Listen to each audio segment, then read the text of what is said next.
আপনার দোসা তাওয়াকে দীর্ঘ সময়ের জন্য ননস্টিক রাখতে সাহায্য করার জন্য এখানে একটি নির্দেশিকা রয়েছে। এই ভিডিওতে আমরা সিজনিং, কার্বনাইজেশন এবং তেল জমে যাওয়ার বিষয়ে আলোচনা করব। এই ভিডিওটি আমাদের ইউটিউব চ্যানেলে আঞ্চলিক ভাষাতেও পাওয়া যাচ্ছে, তাই আপনার রাঁধুনির সাথে শেয়ার করতে দ্বিধা করবেন না। সিজনিং। আমরা প্রতি 2 দিন অন্তর আপনার তাওয়া সিজনিং করার পরামর্শ দিই। 1. কম আঁচে প্যানটি গরম করুন, তারপর গ্যাস বন্ধ করে দিন। 2. তাওয়ার ওপর তেল ব্রাশ করুন। 3. 10 মিনিটের জন্য রেখে দিন। 4. টিস্যু বা নরম কাপড় দিয়ে মুছে নিন। 5. এভাবেই রেখে দিন। কার্বনাইজেশন। আপনার তাওয়ায় যদি কালো দাগ বা তেলের চিহ্ন লক্ষ্য করেন তবে চিন্তা করবেন না।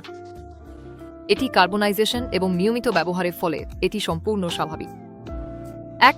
গরম জলে বেকিং সোডা এবং হালকা ডিশ সোপের একটি পেস্ট তৈরি করুন। 2. তাওয়ার ওপর আলতো করে ঘষুন। 3. পরিষ্কার করার জন্য নরম স্পঞ্জ ব্যবহার করুন। 4. হালকা গরম জল দিয়ে ধুয়ে ফেলুন। 5. মাইক্রোফাইবার বা মসলিন কাপড় দিয়ে মুছে শুকিয়ে নিন।